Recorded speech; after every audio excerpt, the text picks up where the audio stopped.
Se você assiste animes com uma certa frequência, você tá acostumado com aquele clichê do herói que entende o vilão e suas motivações e blá blá blá blá. Mas eu de coração não lembro da última vez que eu vi uma obra onde o vilão entende o herói. Até eu assistir Arcane e conhecer o Silco. Não são dos melhores vilões que a gente teve nos últimos tempos, mas também um exemplo do que acontece quando o vilão consegue entender o lado do herói. Só que para poder você entender o que rola com o vilão, eu preciso te apresentar o herói dessa história.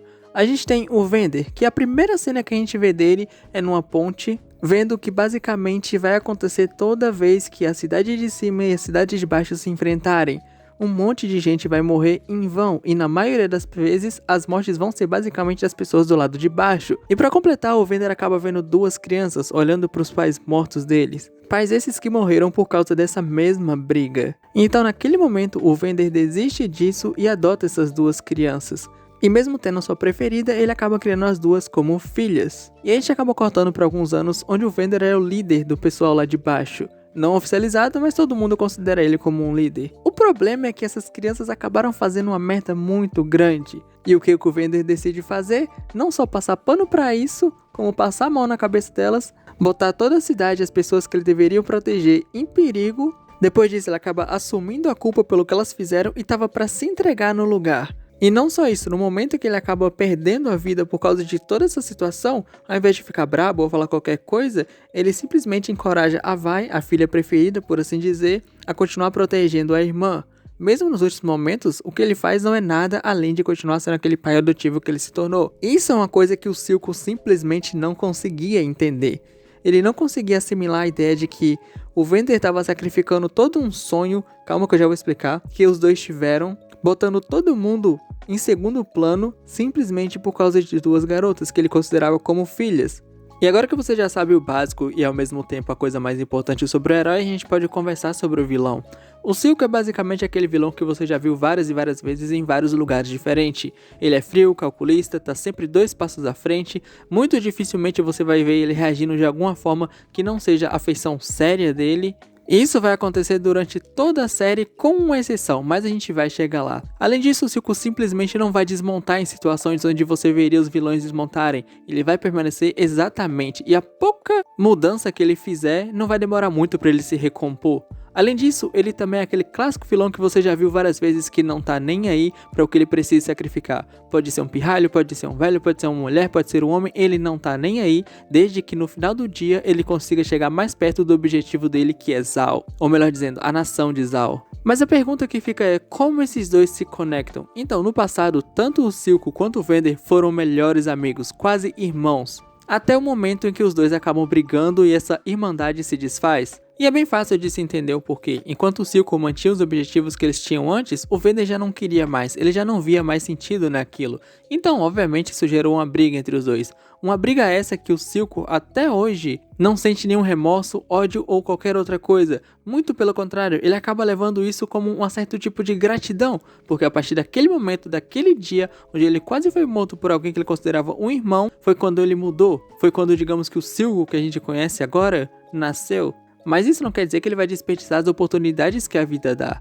Lembra que eu falei que tem um momento bem no começo da série em que o Vander tá basicamente passando um pano para as cagadas que as crianças dele fizeram? Então, por causa disso, o Silco vai atrás do Vander, captura ele, porque ele sabia que ele não ia conseguir encontrar as crianças porque o Vander ia proteger elas. Mas, ele levando o Vander, ele conseguia atrair as crianças pra lá. E assim que elas chegassem lá, ele provavelmente daria um adeus, por assim dizer, pro Vander e entregaria os pirralhos lá pro pessoal de cima, como uma maneira de conseguir chegar mais perto da nação de Zal. Ou era assim que eu pensava, unicamente e exclusivamente, até eu ver esse vídeo sobre o Silco, que é incrível. E eu vou deixar aqui na tela e caso você quiser assistir depois eu super recomendo. No vídeo o cara fala que o plano do Silco era basicamente capturar o Vander e as crianças e obviamente fazer eles virarem estatística para vender a ideia de que o Vander abandonou a cidade de baixo quando eles mais precisavam dele e assim acabar assumindo o papel de um líder e tal. E depois de assistir esse vídeo eu super concordo com isso, mas eu confesso que eu ainda mantenho o meu pensamento. Então nesse caso vai do que você achar melhor, você pode pensar que ele basicamente só ia entregar as crianças ou que ele ia dar cabo de todo mundo para poder vender a narrativa e assumir o lado de baixo. Porém existe algo que ele não estava esperando, a Jinx e toda a merda que ela faz ali. Inclusive, a cena em que eles se encontram pela primeira vez é muito boa, porque o Silco tava prestes a passar a faca, só que por um momento ele se vê na Jinx, e depois ele acaba se vendo completamente na mesma situação da Jinx, já que naquele momento ela tinha sendo deixada e traída pela irmã, por assim dizer. A mesma coisa que aconteceu com ele no passado. Então, ao invés de passar a faca, que era o que os capangas dele estavam acreditando que ele ia fazer, e ainda assim eles estavam com a cara de susto por isso, ele só acaba adotando a garota. E aí que a gente dá um pulo de 5 anos, se eu não tô enganado. E agora o Silco basicamente conseguiu uma parte do plano dele. Agora ele é o líder do lado de baixo. Ou seja, de um jeito ou de outro ele conseguiu o plano dele. E o que mudou? Bom, basicamente nada. Ele continua sendo aquele vilão frio calculista que tá sempre 2 passos à frente de todo mundo e que não tá nem aí pro que ele precisa sacrificar. Isso é mostrado na série várias e várias vezes. Quando o conselho dele, por assim dizer, ameaça trair o cara, ele vai lá e relembra que se eles estão naquela posição que eles estão agora, é por causa do Silco. Ele podia só ter dado cabo? Poderia. Mas aí não faria o efeito que ele gostaria.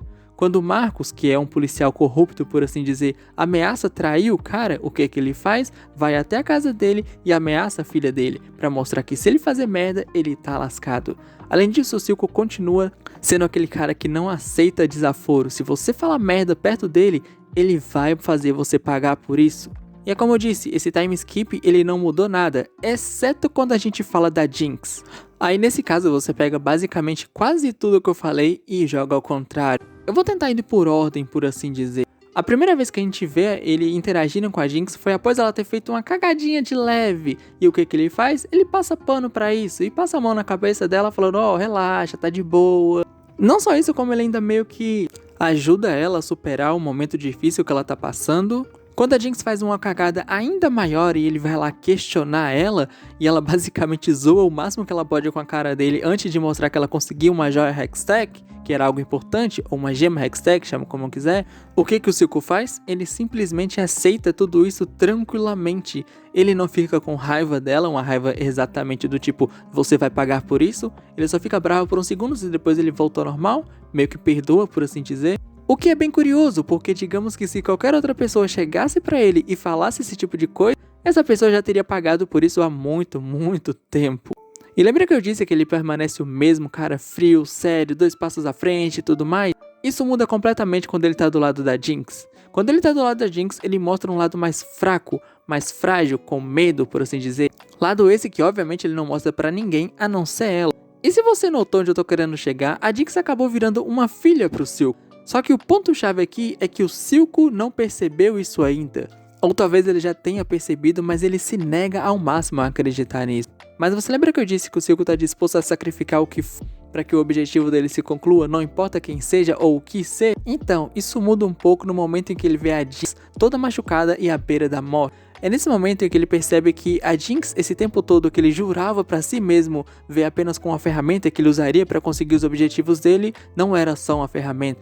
Naquele momento ele tinha a Jinx e a gema Hextech, que era algo que ele precisava para fazer a nação dele continuar evoluindo e não ficar ainda mais abaixo de Piltover. E nesse momento ele mal olha pra joia, ele só se importa única e exclusivamente com a Jinx. E quando ele leva a Jinx para poder ser curada pelo Singed, eu adoro que o Singed já percebeu a afeição que o Silco tem por ela, e ele sabia que assistir o tratamento da Jinx ia ser extremamente doloroso, então ele simplesmente dá um boa noite Cinderela pra ele. Porém, o momento em que ele finalmente percebe que não tem jeito, a Jinx pra ele é uma filha e ele não tá disposto a sacrificar ela, é quando ele tem a chance de ter a nação de Zal finalmente na mão dele. O Silco faz várias exigências, e todas elas foram aceitas, sem nem pestanejar, sem nenhuma barganha que seja. A única coisa que foi pedida em troca é que eles entregassem a Jinx, e essa era a única coisa que o Silco não estava disposto a fazer. O que é irônico, porque é uma pessoa por uma nação, é uma pessoa pelo sonho dele. Quantas pessoas ao longo do caminho ele já não deixou, quantas pessoas ele já não sacrificou, por que agora seria diferente? E o mais engraçado de tudo isso é que nesse momento o próprio Silco assume a culpa pelo que foi feito lá em cima, mais uma vez protegendo a filha dele, exatamente o que o Vander fez no passado. Porém não tinha jeito, a única exigência para que Zal fosse real era que a Jinx fosse entregue. E aí que chega a cena que basicamente fecha esse arco do vilão pra mim. E esse é o momento em que o Silco senta ao lado da estátua do Vander, joga uma bebida e é quando a ficha dele finalmente cai.